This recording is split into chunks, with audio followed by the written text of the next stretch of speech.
hoje o nosso webinar é de segurança contra incêndio. A Letícia vai trazer um pouquinho aí do panorama sobre as aprovações no Brasil. Então, quais são as diferenças das aprovações de projetos e tudo mais, tá? É um tema muito solicitado nos grupos, todo mundo sempre está pedindo para a gente fazer sobre segurança contra incêndio, então hoje a gente trouxe esse tema aí para vocês.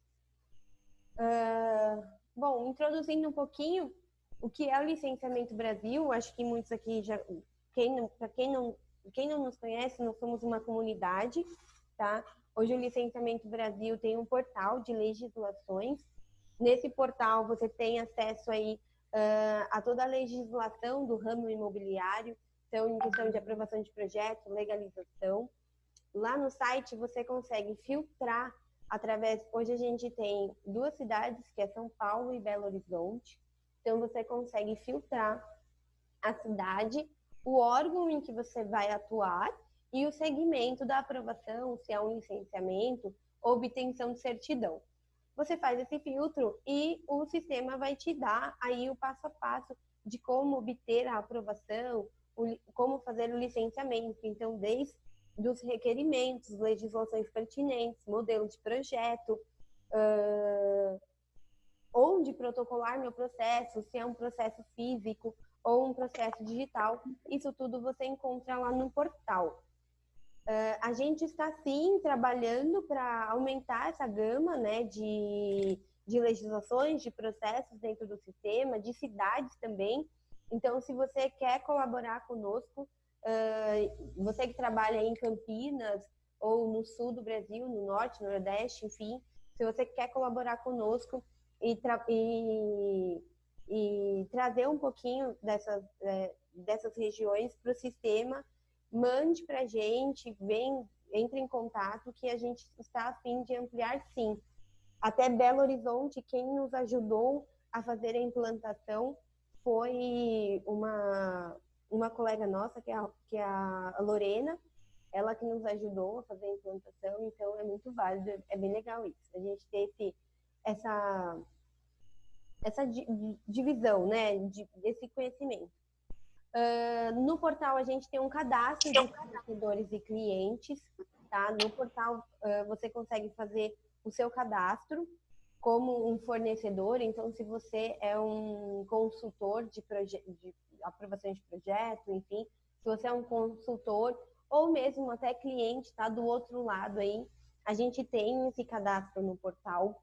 Por enquanto, esse cadastro, você faz o cadastro, mas ainda você não consegue fazer a busca, então ele não está tão automatizado, mas sempre que pedem para a gente alguma indicação de um fornecedor local, a gente tem esse cadastro. E a gente agora está trabalhando no novo sistema, a Sally já até comentou que a gente vai lançar aí futuramente para você conseguir fazer a pesquisa no site de um fornecedor local, a contratação, enfim, vai ser bem legal. Mas por enquanto vão lá, se cadastrem. A gente tem um processo online no Brasil inteiro, então a gente acaba contratando muito desses fornecedores já cadastrados. No site também, volta, desculpa, gente. No site também a gente tem as notícias e vídeos, então a gente está sempre atualizando as notícias, tem legislação nova que saiu, algum processo novo que saiu eletrônico, enfim, alguma mudança aí no setor, a gente publica, tá, no sistema, então acompanhe as nossas notícias lá também. E tem os vídeos, então sempre que tem um vídeo novo que é lançado no YouTube, isso também sai lá no nosso portal, vocês conseguem ter acesso por lá. Todos os webinários, o Fale com LB, todas as nossas lives estão sendo gravadas, até mesmo a de hoje, então se você quiser relembrar algum conteúdo aí que você tenha perdido ou que você não conseguiu assistir, ou até mesmo reassistir, né, você consegue entrando lá no nosso YouTube. No nosso portal tem um acesso. Hoje nós temos aí os grupos temáticos, né, no WhatsApp, os grupos famosos, grupos aí. Hoje já não são 13, está desatualizado esse número, eu preciso atualizar. Se eu não me engano, são 18 grupos já temáticos, tá? Muita gente agora está me perguntando, Amanda, tá tudo lotado os grupos, eu não consigo entrar. Calma que a gente tá, assim que for disponibilizado vaga, a gente está liberando para as pessoas. É porque acaba criando muito grupo e a gente também não consegue se organizar aqui. Então, a gente está tentando dar uma enxugada. Então, conforme for aparecendo vaga, a gente vai anunciando isso, tá? Ferramentas. Hoje, o Licenciamento Brasil tem 2 ferramentas. Uma é o app zoneamento, já é bem conhecido aí, todo mundo já conhece. O app zoneamento, você, através de um check-in, hoje a gente, no app só tem o município de São Paulo, tá? É bom introduzir isso, que muitas pessoas às vezes acabam perguntando, não estou conseguindo fazer a pesquisa, mas hoje a gente só tem aí o município de São Paulo. Então, através de um check-in no imóvel, você consegue obter aí os parâmetros urbanísticos, zoneamento, dados cadastrais do imóvel, então endereço, IPTU, área construída. Você consegue ter todas essas informações através de um check-in. Você também consegue pesquisar pelo endereço ou pelo IPTU e também saber se a atividade é de baixo risco ou se aquela atividade é permitida no local. Uma informação importante, o app está 100% atualizado hoje, tá? E ele está de graça para a primeira consulta. Então, a primeira telinha, que é a consulta do endereço para você verificar os parâmetros urbanísticos e os dados cadastrais, essa primeira consulta está de graça. Então, utilizem o app, a gente aceita o feedback aí de todos vocês, então, sempre que utilizarem, se puderem dar um feedback lá pra gente, tanto na loja onde vocês baixam o aplicativo, ou nas redes sociais, ou manda pra gente uma mensagem, enfim, dê um feedback pra gente, ou até mesmo lá nos grupos, tá? E a gente também tem o processo online. O processo online, você contrata o serviço pelo portal, você faz tudo online, toda a contratação. Então, você informa qual o processo que você quer protocolar, onde é esse processo, tá? Faz a contratação pelo sistema, a gente libera para vocês o checklist de documentos, vocês sobem a documentação, se precisa de documentação presencial, enfim, a gente faz essa coleta e providencia o protocolo do processo. Um ponto importante, a gente faz o protocolo do processo, não tem um acompanhamento nesse serviço, é só o protocolo. No Brasil inteiro, de qualquer serviço. Então, é só entrar no sistema e fazer a sua solicitação. E o time, o legal disso, por ser todo online, por ser algo rápido, dinâmico, a gente consegue obter aí seu protocolo em até 48 horas. Então, isso que é uma das maiores vantagens aí do processo online. Então, em qualquer lugar do Brasil, a gente obtém seu protocolo em 48 horas. Bom, como a Shirley sempre fala, é sempre muito importante a gente ter, antes nas reuniões presenciais, a gente tinha aí um network, né? A gente acabava conhecendo pessoas, e não é porque agora está sendo online esses eventos, a gente vai deixar de fazer isso também, de conhecer as pessoas. A gente está aqui para isso também, não só para tocar experiência, mas também para fazer esse network, conhecer outras pessoas, enfim. Então, a gente faz sempre uma dinâmica nesses webinários, até no Fale com LB, que é as salas exclusivas. Então, eu vou dividir todo mundo, deixa eu saber quantas pessoas. A gente está em 34 pessoas. Eu vou dividir vocês em salas com umas 4, 5 pessoas no máximo, para não ficar muita gente também. Então, vou dividir todo mundo em salas e para vocês baterem papo, ligue a câmera, converse com outra pessoa, diga o que você faz, de onde você é, aonde você trabalha, enfim. Vamos dividir um pouquinho aí de conhecimento, conhecer também as outras pessoas e aí depois a gente volta. Eu vou liberar por 5 minutinhos e aí quando finalizar esses 5 minutos, volta todo mundo para cá. Se acontecer que eu também não garanto, mas se acontecer de cair, de alguém cair, só voltar, só clicar no link de novo e volta para a reunião, tá bom? Oi, pessoal, voltamos. E aí, gostaram? É muito bom, né? A gente fazer um contato com outras pessoas, conhecer as outras pessoas, saber um pouquinho o que cada um trabalha, dividir isso um pouquinho. Bom, deixa eu compartilhar aqui de novo, fazer a apresentação da Letícia e deixar ela falar um pouquinho agora, trazer o conteúdo que a gente tanto está esperando. Vamos lá.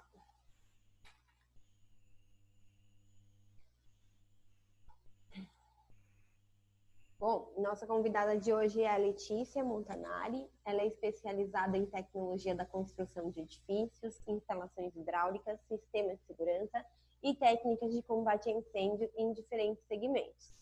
Ela tem experiência de 10 anos em consultoria e desenvolvimento de projetos, vistorias e aprovações em todo o Brasil. Hoje, ela é coordenadora da na Solepoline Engenharia Consultiva, atua no desenvolvimento de estudos, projetos, relatórios e cálculos para clientes em diversas áreas, tanto industrial, saúde, comércio, residências e serviços. A Letícia trabalha aqui com a gente hoje. Bom, vou deixar agora com você, Lê. Você faz, se você for fazer aí o seu compartilhar a sua apresentação, seja muito bem-vinda e pode dar agora. Pessoal, se quiserem mandando perguntas, eu vou passando para ela. Olá, pessoal. Boa noite. A Amanda já fez a minha apresentação, então eu não preciso falar muito sobre mim, tá? Eu vou trazer para vocês um conteúdo que é muito extenso, tá? Então, mas eu vou tentar trazer de uma forma mais didática possível. Não esperem que vocês vão sair fazendo projetos assim, mas espero que vocês pelo menos tenham um norte sobre como aprovar um projeto, tá? Aí eu vou trazer um pouquinho mais sobre São Paulo, porque realmente é o norteador a nível nacional. E aí eu vou falando um pouquinho de alguns estados conforme a gente for passando os slides, tá bom?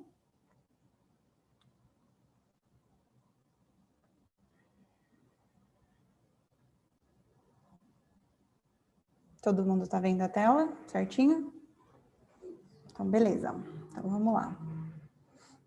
Para a gente começar a falar sobre esse panorama geral, a gente tem que primeiro entender de onde vem essa necessidade, né, de aprovação de projeto. E aí a gente vai seguindo aqui, vamos lá. Primeiro tem a parte mais histórica, e aí eu vou trazer para vocês alguns incêndios no Brasil que começaram a ter interferência direta nas legislações, tá, elaboradas. Então, esse Grande Circo norte-americano, ele existia em Niterói em 1961, foram quase 500 vítimas fatais, foi um incêndio criminoso de um ex-funcionário de lá, que ateou fogo na lona, e ele também tinha fechado a saída de emergência do local, tá? Então, na época, existia algum tipo de legislação? Ok, só que existia uma saída de emergência. Isso já mostra a importância de um projeto bem definido, para que, por exemplo, se ele tivesse 2, 3, 4 saídas de emergência, uma pessoa não conseguiria fechar, né, e menos pessoas teriam ido a óbito, por exemplo, tá? Nós também temos o edifício Andraus, em São Paulo, bem conhecido, e aí foi um luminoso que exibia propagandas, né, na fachada, provavelmente, que causou esse incêndio, e aí nós tivemos 16 óbitos nessa ocasião.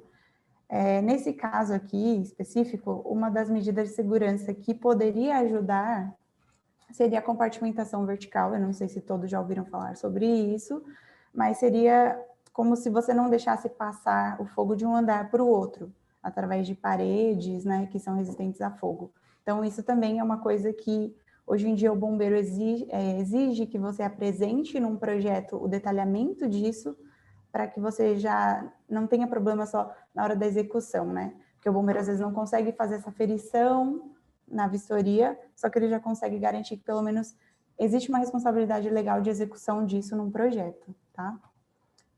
Temos o edifício Joelma, que é muito conhecido, tá? E tiveram 188 óbitos e, a princípio, né, a causa que foi informada foi de um curto-circuito que teve no andar. como que também poderia ser evitado esse tanto de mortes, com a compartimentação também, tá? Isso a gente vai falar mais para frente. Para vocês terem ideia, eu dei uma pesquisada sobre isso. Em edifícios verticais, esse daí, até pouco tempo atrás, tinha sido o maior número de óbitos, tá?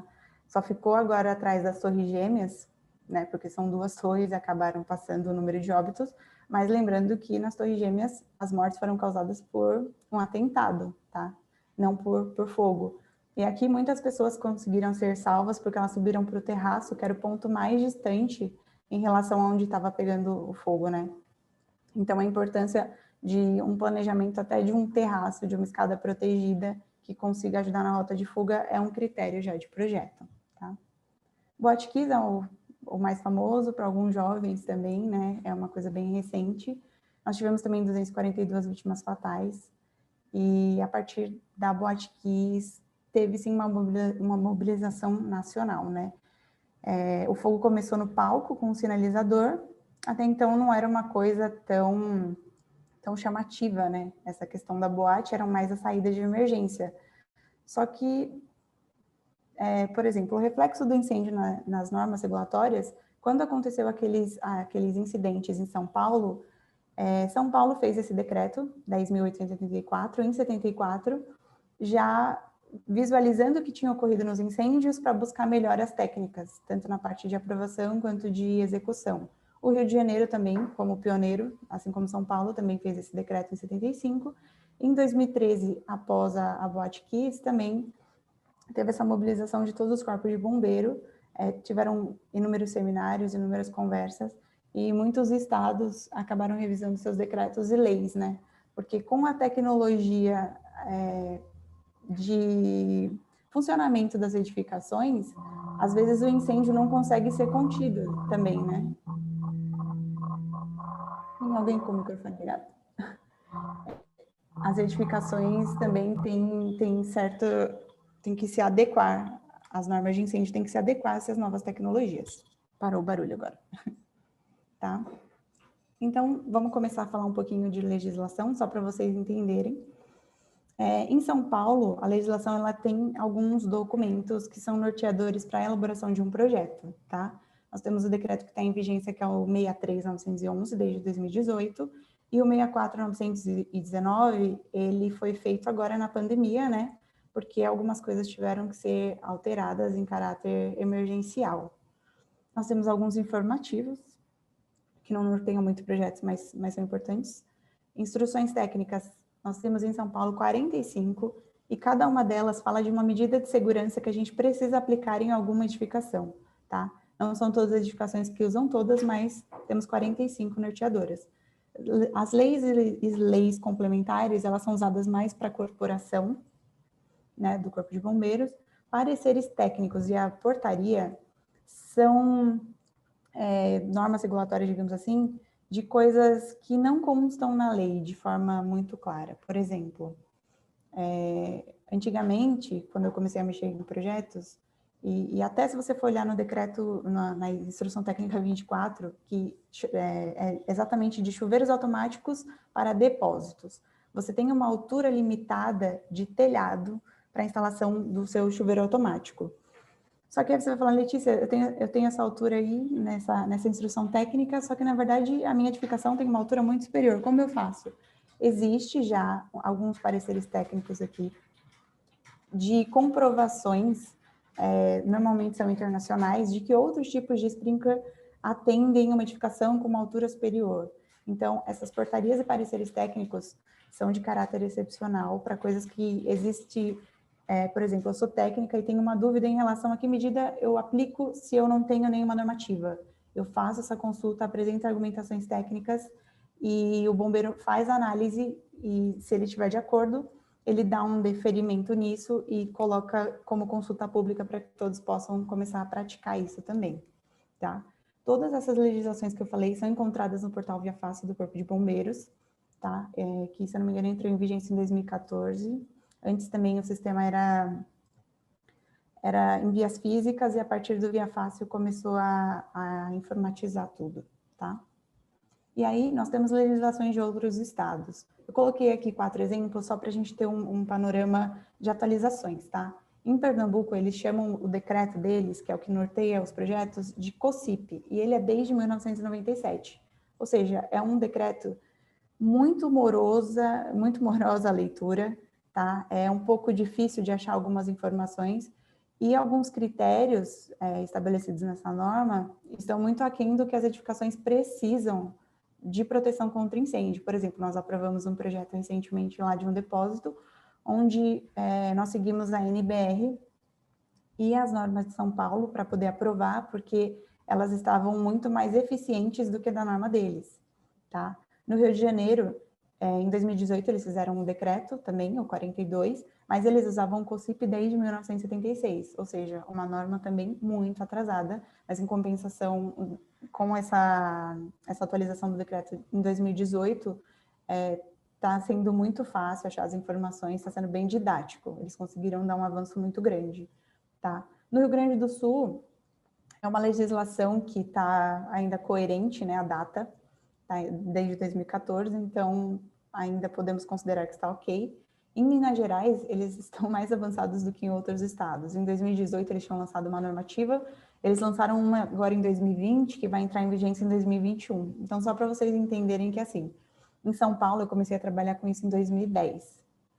E aí, estamos em 2020, eu já tive que reestudar 3 decretos, tá? Tivemos o 43, o 56 e o 63. Em outros estados, a gente tem legislações que são muito antigas, então isso também é uma dificuldade para a elaboração de projeto, tá? Se alguém for começar a fazer algum projeto, eu recomendo que tente pegar alguma coisa em São Paulo e um projeto técnico simplificado que eu vou explicar para vocês o que é, tá bom? Nós temos também as legislações complementares, que são as NBRs. Às vezes o pessoal lê e fala, meu, isso aqui é confrontante com o decreto de tal estado. Não é confrontante, é complementar. E aí você usa o mais restritivo, tá? Nós temos a NFPI, é uma organização internacional. São Paulo se norteia muito por ela em todos os decretos, todas as atualizações, eles se norteiam muito por elas, tá? E nós temos também leis complementares de seguradoras, tá? Temos algumas nacionais, mas que usam mais os decretos estaduais, e temos as internacionais, sendo a FM Global a mais conhecida, tá? A FM Global também é uma seguradora americana e respeitada mundialmente, assim como a NFPI, né, que é uma organização sem fins lucrativos, é diferente, mas a FM Global, ela exige um porquê de todas as prerrogativas de projeto. Então, ter uma empresa que atua nesse segmento não é tão usual, porque é um processo bem moroso de aprovação, tá? A não ser uma pessoa que tem experiência nisso há muitos anos, mas eles também atualizam sempre as normas deles, então, se você quer que a sua edificação esteja no nível máximo de proteção, pense na FM Global, mas pense que, por exemplo, você tem uma casa num bairro e uma casa aqui em Alphaville, num condomínio. Você vai pagar diferente pelos dois, a manutenção deles é diferente e o conforto que cada um traz é diferente, tá? Então, de acordo com o seu cliente, você pode analisar se você consegue usar só as normas nacionais. Se você tem uma seguradora nacional, também vai estar muito próximo disso, mas se o seu cliente exige, né, um pouco de uma proteção que tenha mais conforto, apesar de mais cara, pense na FM Global, tá bom? Então, vamos lá, responsabilidade técnica. Quem pode ser responsável técnico pelo projeto? Em São Paulo, pessoas que possuam, né, registro junto ao CAU ou CREA podem ser os responsáveis técnicos de projeto, tá? Não estou falando de atestados. Em outros estados, os especialistas, os arquitetos ou engenheiros, eles têm que ser especialistas em segurança.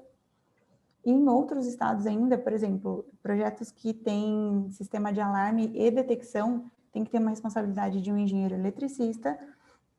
A demais parte do projeto, as demais partes, tem que ser para o engenheiro civil ou afim, então a responsabilidade é dividida. Mas, em todo caso, tem que ser um profissional que tenha o registro junto ao CAU ou CREA, tá? Todas as edificações precisam aprovar um projeto? Em São Paulo, nós temos aqui alguns tópicos, tá? Quando eu construo uma edificação, quando eu reformo uma edificação que implica em alteração de layout. Se você for mudar pouca coisa, existe para isso uma aprovação que chama por FAT, que eu vou falar ali mais para frente para vocês.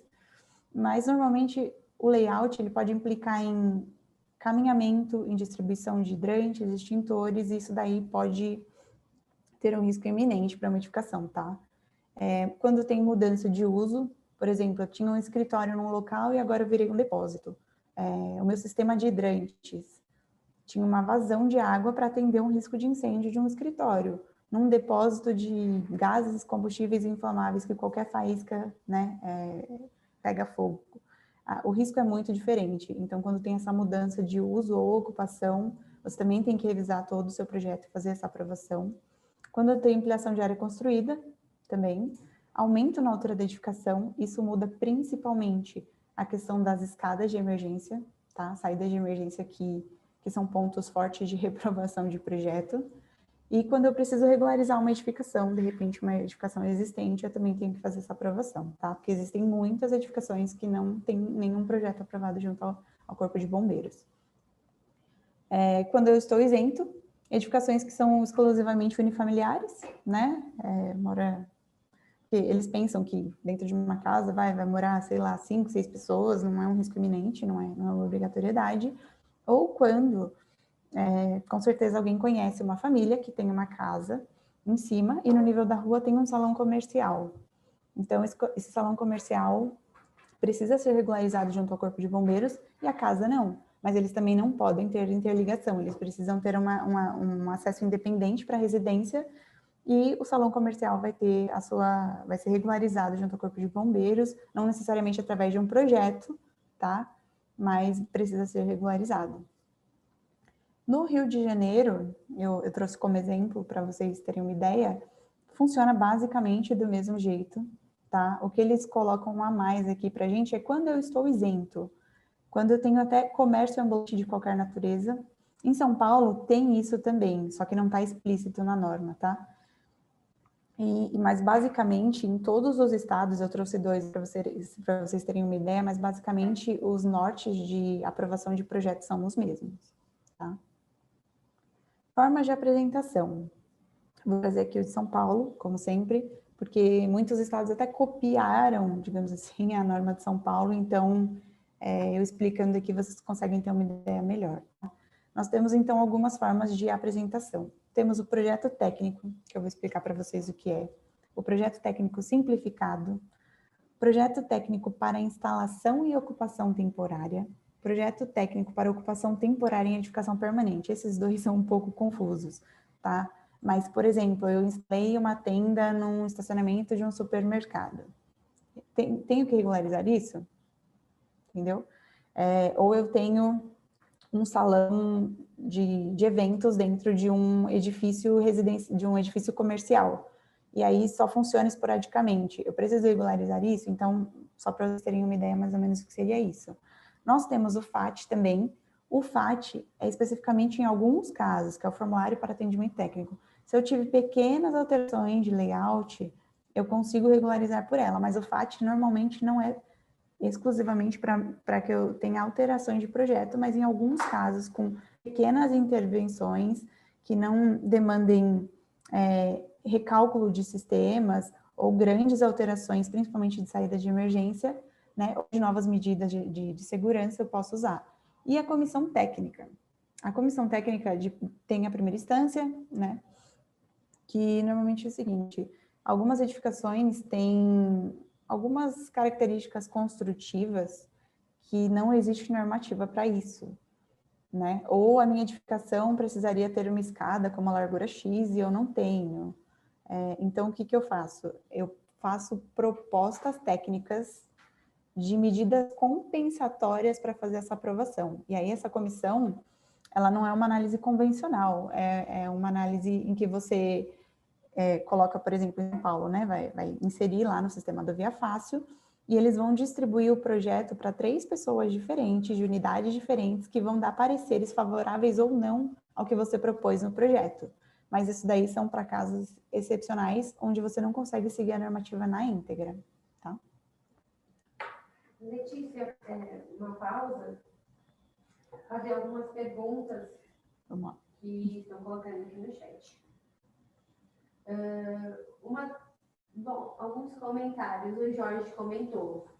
Acredito que não só a compartimentação, mas também boas práticas de manutenção.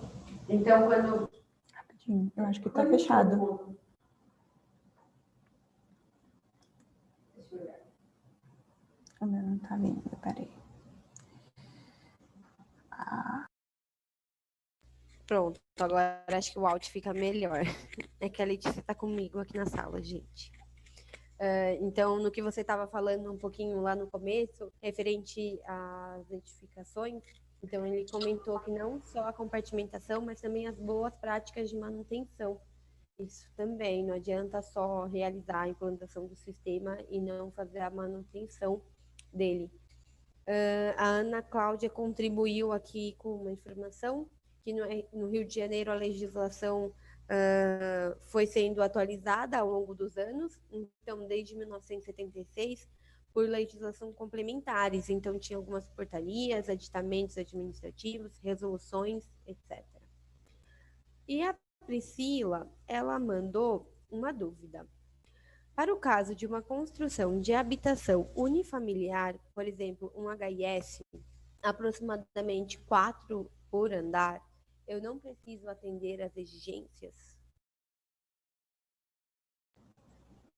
Deixa eu só ver se eu entendi a pergunta. Na verdade, você está falando que são 4 por andar, eles não são unifamiliares, eles já são multifamiliares, tá? Unifamiliar é uma residência só. Agora, se eu tiver um prédio que tenha 1, 2 ou 3 andares, ele já comporta algumas famílias, ele é enquadrado como um edifício multifamiliar e eu preciso de uma aprovação. Dependendo da área, vai se enquadrar como projeto técnico ou como projeto técnico simplificado, mas unifamiliar é realmente um lote onde tem uma casa, tá? Qualquer coisa que passe disso já precisa de uma aprovação, tá? Inclusive edifícios multifamiliares. Perfeito, Lê. Obrigada. Bom, Priscila, depois só dá um ok para a gente se foi respondida a sua dúvida, se ficou alguma dúvida também. Bom, e vou pedir para a Letícia dar continuidade. Se tiverem mais perguntas, vão encaminhando aí no chat. Só uma coisa referente ao Rio de Janeiro, eu sei que tinham alguns documentos adendos, né, à legislação da época, mas do jeito que fizeram a norma agora ficou muito mais fácil, né? Vamos concordar aqui, que às vezes você ter que se nortear não por um documento, mas por vários anexos, dava um pouquinho mais de trabalho, tá? Então, eu acho que o Rio de Janeiro conseguiu um avanço muito bom na legislação deles. Então, voltando aqui. Como saber em qual meio de aprovação minha edificação se enquadra? Vou falar de São Paulo, depois eu falo do Rio um pouquinho, tá?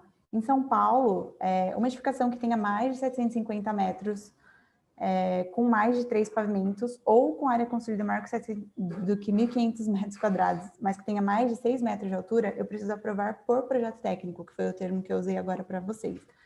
Projeto técnico e projeto técnico simplificado, qual a diferença? As medidas de segurança que eu aplico, e projeto técnico, obrigatoriamente, eu tenho que fazer uma apresentação de projeto junto ao Corpo de Bombeiros, eu preciso submeter a análise. O projeto técnico simplificado, existem alguns casos que eu não preciso apresentar uma planta, tá? Tanto é que são edificações que possuem área inferior a 750 metros, e existe também uma instrução técnica específica para isso, que é a 42, que ela te dá mais algumas brechas, digamos assim, para você não ter que fazer a aprovação do seu projeto, tá? Você faz o que a gente faz aqui na Sanley Polini, que é um projeto orientativo para o seu cliente, para que ele possa instalar os equipamentos conforme a norma, mas que você não submete à análise do bombeiro. O cliente instala, e aí tanto o responsável técnico quanto o proprietário se comprometem de que as instalações estão de acordo, até porque a vistoria do bombeiro pode ou não ocorrer, tá? É uma coisa que é feita por amostragem, então a sua edificação não é porque não tem um projeto aprovado que não precisa estar regular perante o Corpo de Bombeiros, tá? No Rio de Janeiro, não é 750 metros, são 900 metros, tá? Que diferencia uma aprovação de outra. Eles também têm essa questão de não aprovar alguns tipos de projetos dependendo da área e da característica da edificação. Em alguns estados, essa área é de 1.500 metros, então Eu estou dando o norte de São Paulo, mas para vocês entenderem que em todos os estados tem essa prerrogativa de aprovar ou não aprovar um projeto, ou aprovar de uma forma mais simplificada, tá? Então, quais documentos eu anexo ao projeto? Sempre quem é o responsável técnico tem uma RRT ou uma RT, tá? Tem alguns memoriais que são necessários, mas aí variam muito de estado para estado. Então, se eu tenho uma indústria, eu tenho que ter um memorial descritivo do processo produtivo. Eu preciso sempre de um memorial informando como que são as características construtivas também do edifício. Memoriais de cálculo. Então, saída de emergência obrigatória em qualquer estado, hidrante, se você tiver, chuveiros automáticos, se você tiver, tem um sistema de pressurização, um sistema de controle de fumaça. Esses cálculos normalmente são elaborados até de controle de fumaça e pressurização por empresas que trabalham com ar-condicionado, tá? Porque é mais tendendo à engenharia mecânica. Na engenharia civil, a gente trabalha muito mais com os conceitos para ver se está ok. Documentos comprobatórios de existência, se você for aprovar uma edificação que é existente, eu também vou entrar nesse assunto ali mais para frente. As plantas, propriamente dita, né, que tem detalhes, plantas baixas, cortes, isométricos. Formulários, que são padrão, em cada estado tem um tipo de formulário com informações diferentes, carimbo diferente. E em alguns estados, em São Paulo não se exige isso, mas em muitos estados do Nordeste, por exemplo, se exige a apresentação já dos atestados de brigada de incêndio, né, que é o corpo de pessoas que vai ser formado, treinada para poder ajudar no evacuamento da edificação. E atestados de saída de emergência, se eu tenho uma porta de enrolar, eu preciso garantir que ela vai ficar aberta durante todo o funcionamento da minha edificação. Então, tem alguns atestados que já são exigidos na parte de aprovação de projeto, tá? Em São Paulo é um pouquinho menos complicado do que isso. Quais pontos críticos nas aprovações quando são submetidas à análise? Edificações existentes. Edificações existentes em qualquer estado é sempre um problema de aprovação. Em São Paulo, por exemplo, nós temos uma instrução técnica específica com diretrizes sobre isso, sobre como regularizar uma edificação existente. No entanto, as interpretações variam de analista para analista. Em São Paulo foram centralizadas todas as análises no Corpo de Bombeiros da Sé, tá? Mas mesmo assim, cada analista pensa um pouco diferente, então é uma coisa que costuma dar um pouco de trabalho para aprovação, tá? Quando eu tenho troca de uso e ocupação na edificação, também é um ponto meio crítico, assim que os analistas costumam indeferir, às vezes, por falta de entendimento do que você propôs em planta. Outra coisa também, os analistas, eles solicitam pontos executivos em projetos legais, principalmente no Nordeste, a gente tem feito alguns atendimentos e eles têm pedido algumas coisas, assim, que fazem o processo ficar muito moroso, mas são detalhes que são totalmente executivos, e isso daí tem que ser constatado no momento da vistoria, mas eles pedem como prerrogativa já de indicação num projeto legal, tá? Outra coisa, que também é um ponto crítico, quando existe muita troca de analista do projeto, porque aí cada um tem o seu ponto de vista, e às vezes você tem 2 itens comunicados na primeira análise, quando troca de analista você tem 10 que não tem nada a ver com aqueles 2, então tentem sempre agilizar a entrega do seu projeto quando tem um comunique-se para que tenda a ficar com o analista anterior, tá? E essa questão da interpretação normativa, que eu já falei para vocês, né?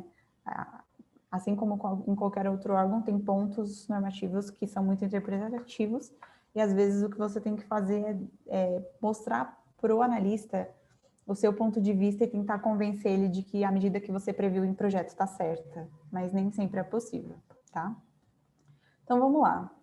Para a gente começar a fazer um projeto, a gente precisa primeiro entender o conceito das proteções que a sua edificação precisa ter, tá? Então nós temos 2 pontos aqui que são as proteções passivas e as ativas. As passivas são sistemas de proteção desenvolvidas para que o incêndio iniciado não se propague pelos ambientes, tá? Então, se vocês verificarem aqui, eu coloquei até um desenho de uma casinha aqui, né, com uma parede vermelha. Isso daqui seria a minha compartimentação horizontal. Por exemplo, se pega fogo nesse primeiro quadradinho da casa aqui, não é uma casa, tá? Mas só para vocês entenderem, pegou fogo ali. Essa parede que é totalmente vedada, tá? Ela respeita a instrução técnica que fala sobre segurança estrutural, e o acesso de uma área para outra é feita por porta corta-fogo, isso evita que o fogo se propague e o sinistro, de repente, torne a edificação inviável ou que ocorra óbitos, né?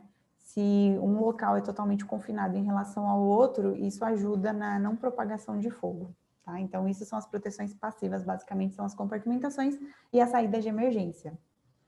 As proteções ativas são exatamente os elementos que combatem diretamente o fogo. São os extintores, os hidrantes, chuveiros automáticos, sistema de alarme e detecção, as próprias placas de emergência, tá? São os sistemas efetivamente de proteção e combate a incêndio. E aí eu vou trazer aqui para vocês, de uma forma, tentar trazer um pouco prático, como definir as medidas de segurança para o meu imóvel, tá? Em qualquer estado, não que a tabela seja igual a essa, mas as diretrizes de como você identificar o que você precisa para a sua edificação são basicamente essas, tá? Então, eu primeiro preciso entender o que eu vou aprovar no bombeiro. Eu já sei que uma residência unifamiliar eu não faço uma aprovação. Então, vamos usar aqui o exemplo que a nossa colega deu. Vamos pensar numa habitação multifamiliar, tá? Um prédio residencial. Em São Paulo, como que é feita essa classificação? É sempre uma letra e um número. Então, assim, nós temos o grupo A, que é para habitação unifamiliar, que a gente não faz, né, essa aprovação. Nós temos a habitação coletiva e a habitação multifamiliar, que são os prédios. Então, a habitação multifamiliar, nós somos enquadrados aqui como A2, acho que todo mundo tá dando para enxergar. Em alguns estados, como por exemplo, Pernambuco, não é assim que se classifica. Você tem que entrar na tabela de seguro do Brasil, que é uma coisa bem antiga, você vê onde a sua edificação se enquadra e eles chamam de risco A, risco B ou risco C. E aí você consegue determinar suas medidas de segurança. Então, só para vocês terem uma ideia, independente de onde é o estado, você sempre tem que identificar qual é o tipo de ocupação e como o bombeiro nomeia isso, classifica isso para você poder seguir com o seu projeto, tá? Classificar a edificação de acordo com a altura. Por exemplo, pensem num comércio térreo, tá? Mesmo um depósito, vamos colocar um depósito que é térreo. Quando pega fogo, a pessoa sai para a área externa e tá ok.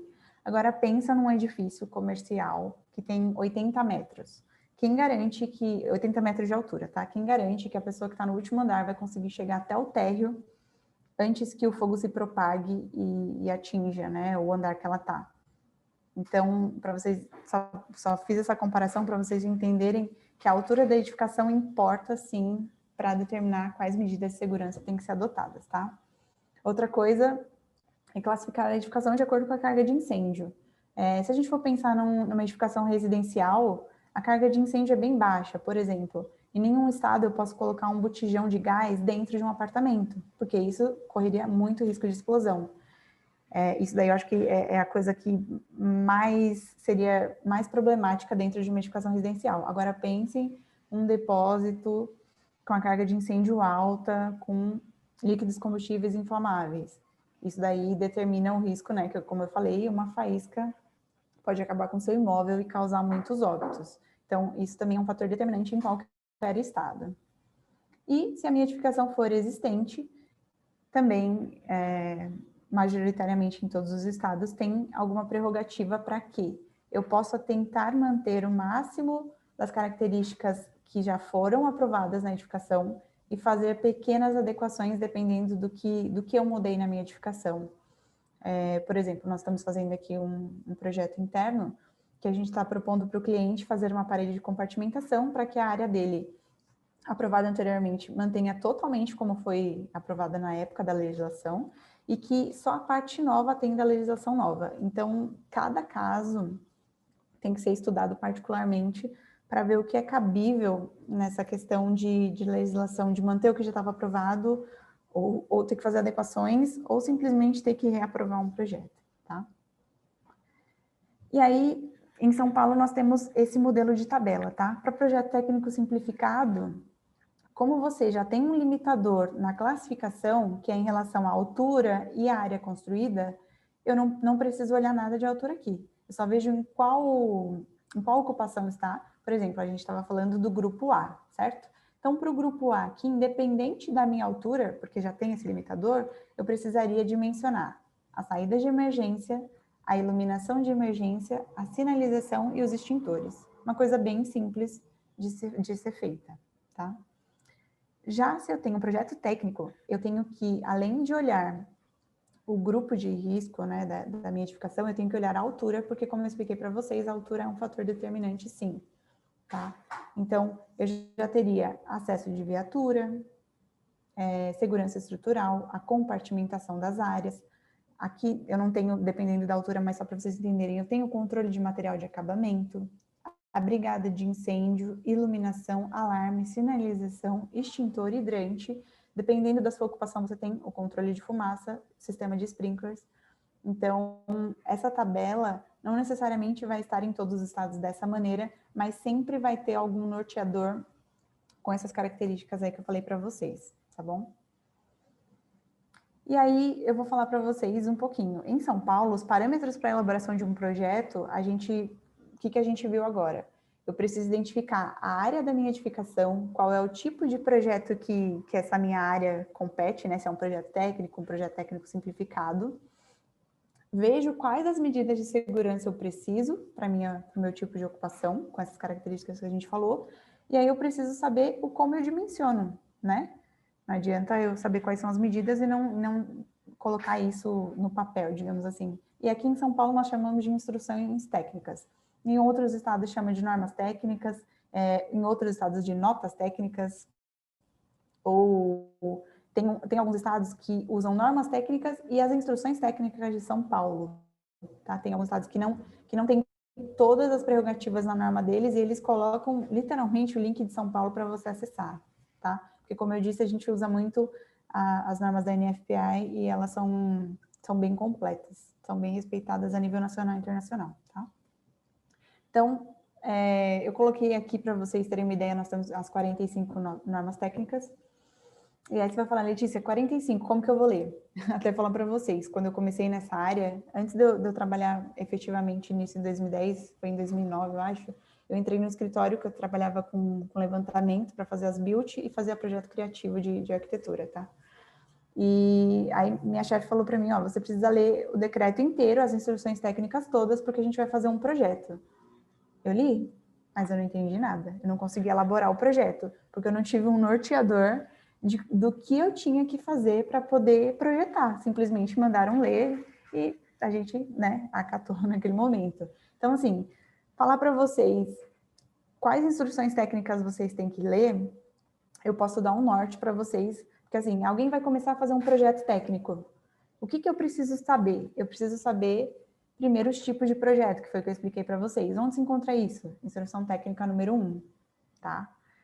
Outra coisa muito importante, a instrução técnica número 3, ela fala sobre as terminologias de segurança contra incêndio. Então, por exemplo, Letícia, como que eu defino o que é a altura de uma edificação para o bombeiro? Na terminologia vai ter, que é do último pavimento ocupado até o meu nível de descarga. Não é do topo do prédio até o subsolo. Entendeu? Então, essas terminologias vão te ajudar a entender os termos técnicos que vão ser usados nessas instruções técnicas. Os símbolos gráficos, porque como a gente está falando de projeto, a gente precisa entender o que graficamente a gente precisa colocar num projeto, tá? E vamos dar uma passadinha aqui, porque eu vou focar mais na parte de projeto simplificado para vocês, tá? Então, essas aqui são, a princípio, instruções boas de você dar uma olhadinha. Letícia, posso... Pode. E no slide anterior tinha uma instrução técnica que é até uma pergunta da Débora. A Débora fez a seguinte pergunta. Tenho uma dúvida. A aprovação do projeto de incêndio é realizado para o edifício como um todo, certo? No caso de um condomínio de galpões, por exemplo, onde cada galpão será utilizado por um inquilino, cada galpão precisará de um projeto e aprovação individualizado também? Porque isso daí varia de estado para estado, tá? Em São Paulo não existe uma aprovação separada por condomínio, a não ser que você tenha um isolamento de risco entre edificações. Em Santa Catarina, nós estamos fazendo um projeto onde eles têm vários galpões e nós estamos como responsáveis técnicos de um, tá?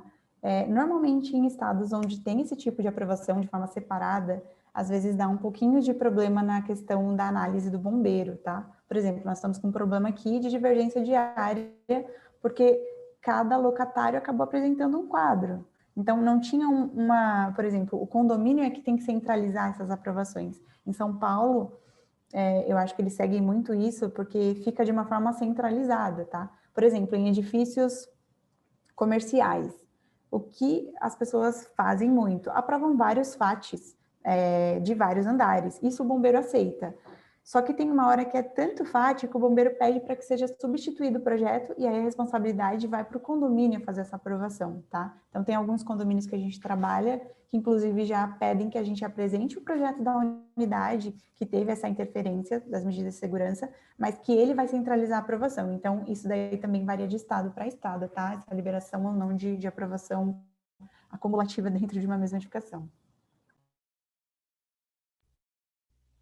Bom, legal. Obrigada, Letícia, pela resposta. Débora, se ficou alguma dúvida, pode comentar. Tem um monte de pergunta aqui do Reginaldo. Vou fazer algumas para depois a Letícia dar continuidade aqui. Bom, acho que uma você já até já respondeu. Se na cidade de São Paulo temos de seguir a IT11 ou a NBR 9077. O bombeiro pede que siga a IT11, mas eu falei, elas são complementares, tá? De repente, se alguma coisa está mais restritiva em um deles, você pode se valer disso, mas o bombeiro, normalmente, de São Paulo, faz pouca menção à NBR, tá? Em outros estados se faz muita menção, porque às vezes a normativa deles não é tão completa, então eles pedem esse apoio da NBR. Em São Paulo, como é muito completo tudo, eles não costumam se valer muito da NBR, salvo em algumas exceções, tá? Perfeito. Obrigada, Letícia. Bom, mais uma pergunta do Reginaldo. Temos isolamento de risco entre lajes?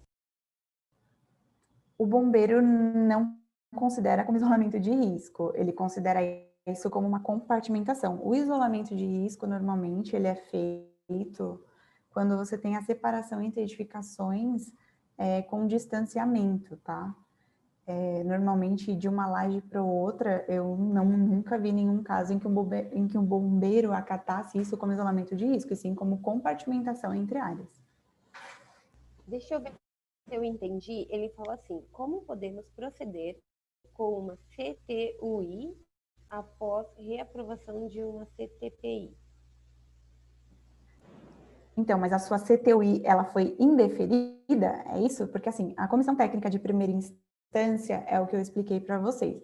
Vocês apresentam um projeto quando você tem medidas compensatórias, ou enfim, sua edificação não está muito seguindo a normativa. E aí você tem a Comissão Técnica de Última Instância, que é essa. Se ela foi indeferida, normalmente você tem que fazer uma nova CTPI, porque a gente só tem 2 instâncias para a CTPI, né? O ideal é marcar um atendimento no bombeiro, principalmente agora com esses teleatendimentos, tá otimizando um pouco, apesar da agenda do bombeiro estar muito cheia, né? O ideal seria fazer um teleatendimento antes de protocolar essa CTPI, porque realmente só existem essas 2 instâncias para esses casos específicos, tá? Perfeito, Letícia. Bom, Reginaldo, vai comentando aí se ficou alguma dúvida, tá? Vou fazer mais uma pergunta por enquanto, vou deixar a Letícia dar sequência depois, e aí depois eu entro com mais perguntas. Bom, uma edificação com área construída, com área construída menor que 750 metros quadrados, classificado como F, com lotação maior que 250 pessoas, precisa de atestado de brigada?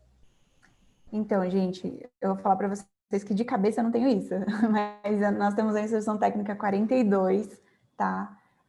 Que inclusive ela dá também nortes sobre como você aprovar um projeto técnico simplificado, porque grupo F é sempre restritivo. A gente também, às vezes, pode até aprovar algumas edificações por CLCB, que é o Certificado de Licença do Corpo de Bombeiros, que é um processo até mais simples do que o projeto técnico simplificado, mas que eu lembro que tem algumas restrições de grupo F. Agora, vocês quiseram pegar a minha cabeça, assim, a minha memória, que não tá tão boa assim para poder responder uma pergunta dessa. Tá? Mas se vocês quiserem, que eu posso fazer? Eu dou uma pesquisada e eu passo para a Amanda e ela traz essa resposta para vocês depois, tá? Ainda não consegui decorar a IT toda. Não, tá bom, perfeito, Lê. Bom, vamos dar sequência na apresentação. O Reginaldo colocou aqui, te peguei. Bom, vamos dar sequência na apresentação e depois eu termino as perguntas, tá bom?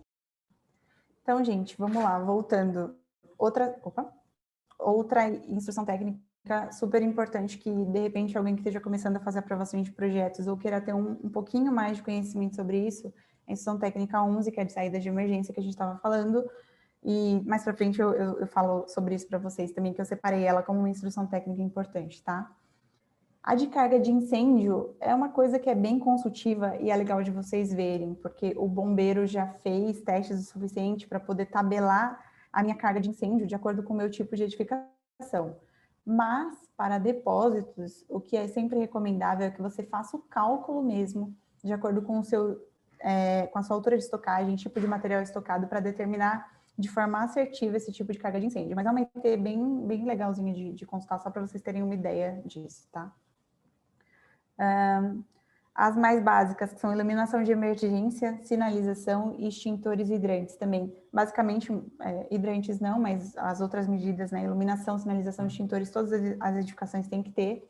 Eu até vou falar delas aqui mais para frente. Então, são instruções bem pequenininhas que vocês conseguem ler e elas, dependendo do ponto, são autoexplicativas, tá? Em alguns pontos, realmente, não dá para você entender só lendo, é mais praticando e conversando com outras pessoas, mas essas daqui eu acho que são as mais importantes para quem quer começar nesse ramo, tá? As demais são coisas bem específicas, né? Chuveiros automáticos, líquidos combustíveis inflamáveis, gases, L ponto, L porto, né? Subestação elétrica, cozinha profissional, ou seja, tem sobre todo tipo de edificação, todas as medidas que vocês precisam saber, mas as básicas são as que eu falei, tá? Então, as principais instruções técnicas, que é como eu estava falando, saída de emergência. O que compõe basicamente essa instrução técnica? Os acessos e corredores, as rotas de saídas horizontais, as portas, as escadas, as rampas, os elevadores, enfim, um projeto bem pensado nessa questão de saída de emergência facilita muito na hora de um sinistro, né?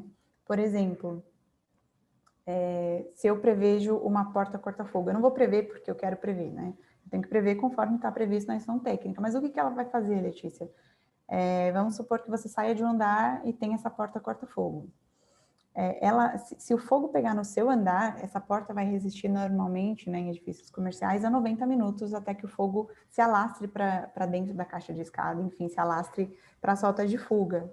E aí 90 minutos é um tempo suficiente para o escoamento de um edifício, tá? Só para vocês entenderem. Outra coisa, a gente sempre costuma apresentar o layout da edificação. Por quê? Quando você não apresenta um layout, você sempre tem um percurso máximo a percorrer numa edificação até uma rota de fuga, até uma saída final.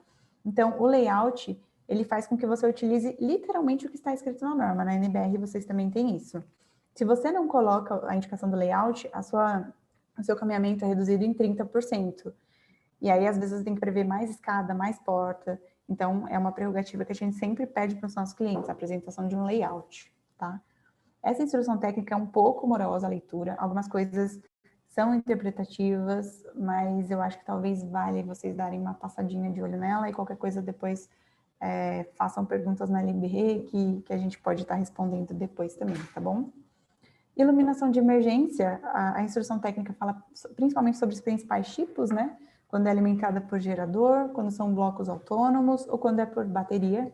A iluminação de emergência não é só um norteador de quem sai, mas é um norteador do próprio vistoriador, tá? Ele, por exemplo, teoricamente o prédio foi evacuado.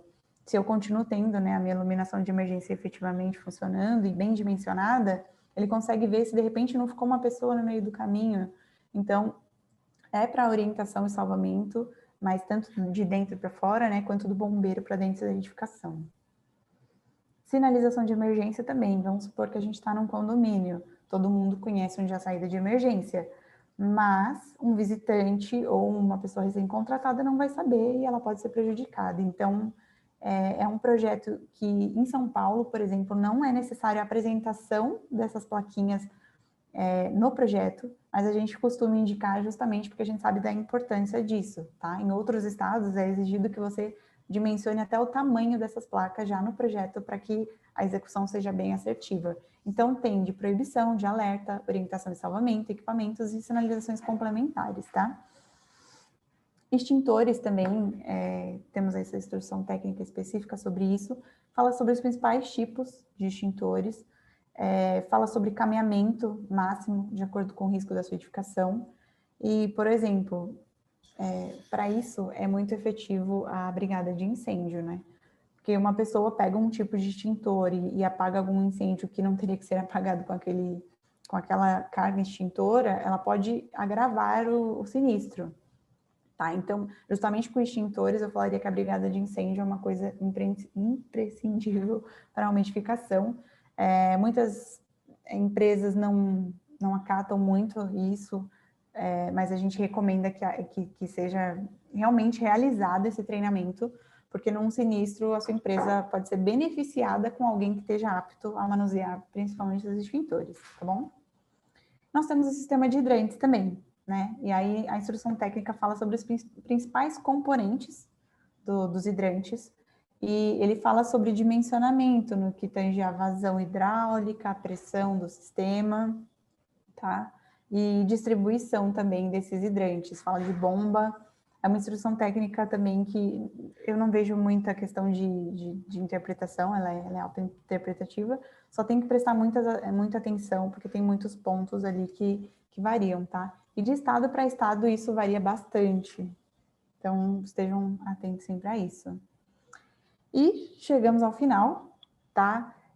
Como eu brinquei com uma pessoa que estava falando sobre apresentação, eu fiz um panorama geral para vocês terem uma ideia do que procurarem, ou se alguém mandar um projeto para vocês terem uma ideia se a pessoa fez realmente de acordo com a lei. Então, vocês vão poder revisar, né, esse vídeo depois.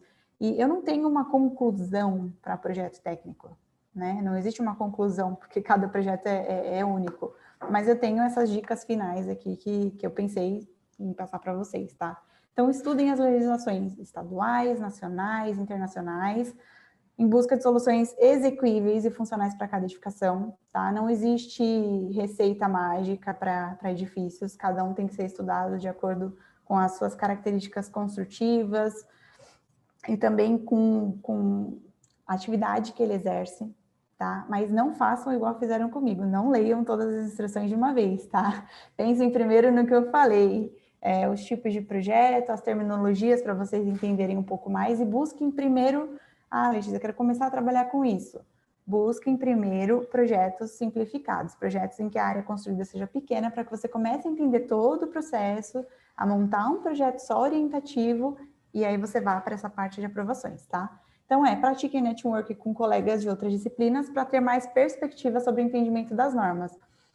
Internamente aqui, eu converso com outros colegas sobre as normas do bombeiro, porque às vezes a interpretação que eu tenho não é a que o analista vai ter, mas a que o colega, né, mesmo de outro segmento tem, pode ser a interpretação do bombeiro. E o que vocês fazem aqui de network é o LB, né? Então, continuem praticando isso, que a gente está sempre disponível aí para responder. Façam cursos e pratiquem e participem de webinars, tá? Existem, eu não conheço pessoas próximas a mim que tenham feito faculdade de proteção e combate a incêndio, mas eu sei que cursos são muito funcionais, tá? Eu participei já de vários cursos, vários webinars, e sempre acrescenta alguma coisa, e esses cursos ajudam para que você possa pôr em prática mesmo o que você quer fazer. Em caso de dúvidas, façam atendimento ao corpo de... Opa! Em caso de dúvidas, façam os atendimentos junto ao Corpo de Bombeiros antes da elaboração do projeto, tá? Por exemplo, a pandemia serviu, eu sei que foi totalmente negativa, tá? Mas pelo menos para as unidades do Corpo de Bombeiros, foi muito útil porque eles criaram plataformas online de atendimento e têm sido muito funcionais. Para a gente ainda que trabalha em nível nacional, a gente tem conseguido atendimentos que a gente às vezes não conseguia nem presencialmente. Então, concepções de projeto que geram dúvidas, aproveitem esses atendimentos no bombeiro antes até da concepção do projeto, tá? E contratem empresas especializadas em segurança para assessoria na elaboração de projeto. Às vezes você vai começar a fazer um projeto e você pode tornar o seu processo muito moroso porque você não tem esse conhecimento, entendeu? Ou você indeferir outros processos que estão vinculados à aprovação do seu projeto porque você não conseguiu aprovar o projeto em tempo hábil que você precisava. Então, quem for começar, comece por coisas pequenas. Mas se você for um arquiteto e quiser ser um pouquinho mais assertivo, pense em empresas especializadas aí, que elas podem te ajudar e você vai aprender bastante com isso também, tá bom? Espero que tenha sido útil para vocês e vou passar a palavra para a Amanda agora.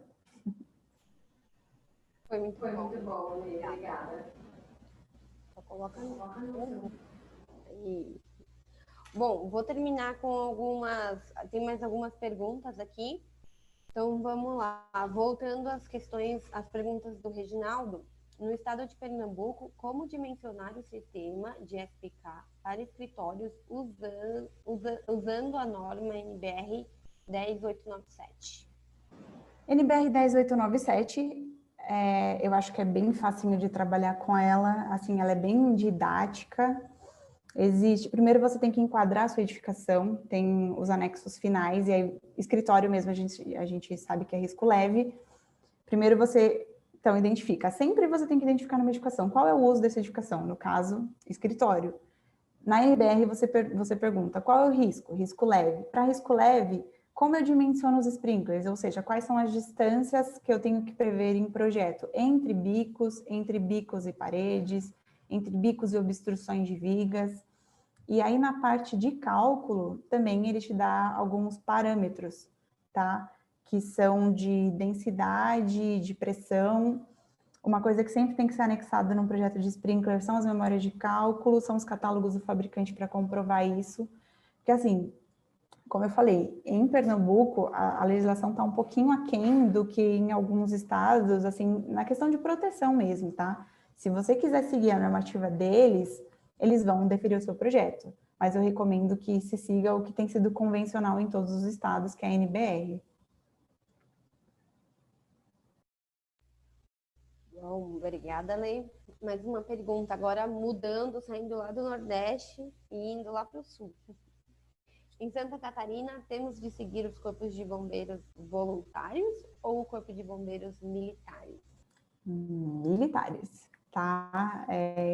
Temos projetos aprovando no Paraná, Santa Catarina, Rio Grande do Sul, e sempre é um militar. Ele é o que rege a normativa, até porque em alguns estados, digamos que o bombeiro tem até poder de polícia, né, de fiscalização, dessas coisas, então é sempre militar, tá? E uma coisa também, bombeiro normalmente não tem normativa municipal, tá? Normalmente é estadual.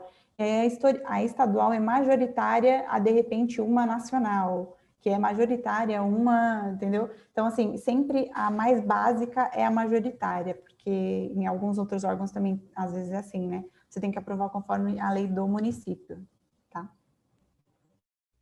Bom, obrigada. O Reginaldo vai avisando aí se suas perguntas estão respondidas. Agora, vamos lá. O Tércio gostaria de saber qual o seu entendimento, Letícia. Hoje em São Paulo, nos empreendimentos residenciais, estamos com dificuldades quanto à interpretação ou aceitação dos bombeiros ao apresentar usos diferentes, fachada ativa, de estacionamento abaixo do pavimento térreo elevado. Como encaram isso?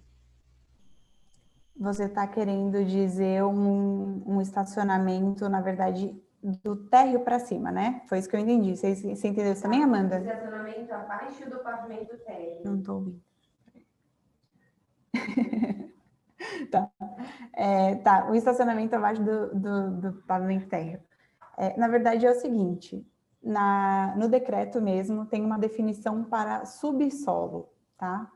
E subsolo ele tem que ter 0,006 metros cúbicos de ventilação para que não seja considerado um subsolo, e ele tem que ter a sua laje acima de 1,20 em relação ao PNT do terreno. Então, você tem que primeiro verificar a sua edificação se enquadra ou não como subsolo. Em São Paulo também, no decreto, no 63, não é nem nenhuma instrução técnica direto no decreto, eu tenho a tabela 7, que ela fala sobre usos diferentes de estacionamento em subsolo.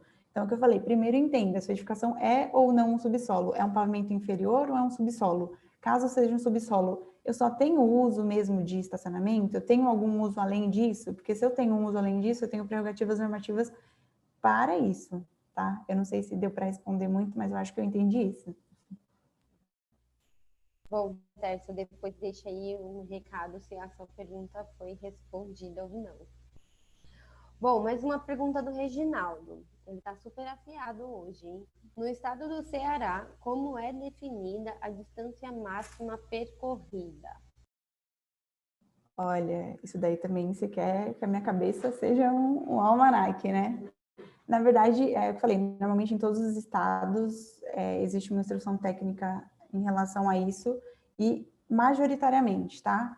Nós temos a definição se a minha edificação conta com uma saída ou mais e se ela conta com sistema de detecção ou não, ou sistema de sprinkler, tá? Então, mais ou menos as minhas prerrogativas para determinação de saída de emergência, majoritariamente em todos os estados. Você tem uma ou mais saídas de emergência, você tem um sistema de detecção e sistema de sprinkler, tá? Agora, do Ceará especificamente, aí a gente tem que dar uma consultada, tá? Mas, como eu falei, em todos os estados, normalmente é a mesma coisa. Obrigada, Luiz. Bom, próxima pergunta. No caso do extintor de pó ABC, qual a validade da recarga? Isso daí normalmente é limitado pelo fabricante. Eu acho que essa pergunta está sendo feita porque teve um cliente que o selo de validade dele de um CO2, a gente falou que estava vencido e tal, mas o fabricante disse que tinha uma prerrogativa normativa para que valesse um pouquinho mais do que o que estava na norma. E aí o bombeiro acatou isso. Então, isso daí normalmente tem que ser verificado com o fabricante, mas extintores normalmente são feitas a manutenção periódica deles anualmente, tá? Normalmente são feitas anualmente. Até porque, às vezes, a falta, o manuseio incorreto, ou alguém encosta ou amassa, ou o lacre é inviolado, e aí você acaba perdendo a recarga efetiva do sistema. Então, são coisas que são feitas normalmente, inspeções anuais, tá? Bom, obrigada, Leite. A Dora, ela fez um comentário. Letícia, boa noite. Não ouvi você falar na palavra risco. Este é o ponto de partida para qualquer projeto. Mas eu acredito, acho que a Dora acabou entrando um pouquinho mais para o fim. Agora não lembro, eu fiz a liberação dela um pouquinho para o final, mas eu acredito que você tenha falado sim. Então, eu falei lá no início sobre o risco da edificação. Eu falei que para classificar uma edificação você precisa entender qual é o uso da ocupação, a altura da edificação e qual é a carga de incêndio, que isso determina o risco. Eu até falei que tem a instrução técnica 14, que já tem até algumas cargas de incêndio tabeladas e que a gente costuma falar sobre cálculo de carga de incêndio, principalmente para depósitos, né, para ficar um pouco mais assertivo. Mas a gente falou sim sobre risco. Até expliquei que em Pernambuco o risco é definido pela tabela de seguros, que é uma coisa bem antiga, então de estado para estado varia, mas normalmente existe uma tabela já, até com esses valores já tabelados, tá bom? Legal. Bom, Priscila de novo com uma dúvida. Letícia, no início você informou que ocorreu uma revisão da 6499 de 2020 para atender algumas alterações para a contingência do Covid. Onde devo ter mais atenção para atendimento a essa revisão? Então, essa norma foi feita mais por conta da pandemia, tá? E aí o que acontece? Ela estendeu prazos, principalmente no que tange a apresentação de brigada de incêndio, tá? Que foi prorrogado a princípio até dia 31/10, mas a gente acredita que vai ser prorrogado porque a pandemia continua, porque uma brigada de incêndio tem aglomeração de pessoas, então isso foi postergado, tá? Outra coisa também que foi em caráter excepcional, espero que continue, se eu tenho um projeto que ele é físico, eu posso apresentar, quando você começa um projeto físico e não torna ele digital aqui em São Paulo, você tem que continuar com ele físico ou uma hora você tem que digamos assim, reaprovar ele de forma digital. Teve um projeto que a gente está tramitando, que ele é físico, e nós precisamos protocolar um FAT. E aí esse FAT foi aceito literalmente de forma digital. Então, o bombeiro tinha a pasta física e ele fez a análise do documento digital. Então, as principais alterações que nos beneficiaram, de certa forma, foi isso, a prorrogação de prazos no que tange a emissão de AVCB, atestado de brigada e a apresentação de projetos em forma digital, mesmo que ele fosse aprovado fisicamente. Legal, obrigada. Bom, Priscila, depois fala se sua pergunta está respondida. O Tércio complementou a questão dele referente ao pavimento do subsolo. Vamos lá. Complementando a pergunta. Em São Paulo, podemos estabelecer o pavimento térreo elevado e, portanto, os pavimentos abaixo dele serão subsolos, mesmo não sendo enterrados. Como exigido o uso de loja no acesso da rua, acabamos tendo de apresentar um uso diferente de estacionamento nos subsolos. É exatamente esse uso que os bombeiros estão dificultando a aceitação. No que vocês pegariam para uma argumentação? Então, primeiro eu argumentaria que isso não é um subsolo, tá? É um sobressolo. Quando ele está acima do nível do pavimento térreo, né, do logradouro, eu tentaria já argumentar que isso não é um subsolo, porque normalmente um subsolo que eu falei não tem uma ventilação, ele tem a laje dele também em relação a essa questão do 1,20 m, então eu tentaria fazer um atendimento junto ao Corpo de Bombeiros, expor as características construtivas dele, explicar que é um local ventilado, que está sobre o solo, porque realmente você deve ter se deparado com a tabela 7 e viu que as medidas de segurança para uso diferente de estacionamento em subsolo são muito restritivas, né? Controle de fumaça, sprinkler, detecção, às vezes a compartimentação do ambiente, previsão de 2 escadas, então são coisas que para você não seriam execuíveis. Então, pense em fazer um atendimento com o bombeiro, mas tentar argumentar que isso é um sobressolo. Sei lá, essa seria a minha ideia. E caso ele não acate, talvez partiria para um CTPI, tá? Bom, perfeito, obrigada, Tércio. Se você quiser fazer algum comentário, se todas as perguntas estão respondidas. Bom, acho que o nosso tempo também está finalizando por aí. Normalmente a gente acaba, o Reginaldo já deu ok, a Priscila também, maravilha, muito obrigada. Ao Tércio, legal, acredito que seja este o caminho da CPTI. Mesmo. Outra pergunta. Qual a diferença entre um sistema especial de segurança para um sistema de segurança normal? Então, o sistema especial de segurança são para casos excepcionais, como a gente tem falado, né? E os sistemas normais são os que a gente conversou aqui, de extintores, tudo. Mas sistema especial de segurança não é uma coisa tão usual assim, tá? Foque mais nesses sistemas normais de segurança, que são os mais usuais. Eu não sei se você está começando ou não, mas tem que se focar neles, até por questão do seu cliente executar e fazer a manutenção, tem que focar nisso. Tá? Então, tá bom. Bom, Letícia, muito obrigada pelo conteúdo, foi muito bom, acho que foi muito produtivo, trouxe aí bastante conteúdo pra gente, todo mundo estava aí cheio de dúvidas.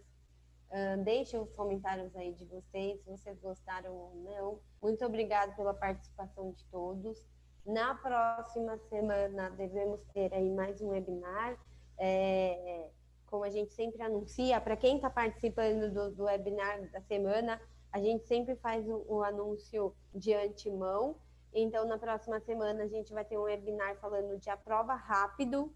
Então, não percam, a Aprova Rápido é um sistema novo da Prefeitura de São Paulo. Bastante gente tem dúvidas. Então, na próxima semana, a gente vai ter um webinar sobre a Aprova Rápido, então não percam. Vamos encaminhar os links para inscrição lá nos grupos, então acompanhem, fiquem ligados. E até a próxima semana. Muito obrigada, uma boa noite e boa semana para todo mundo.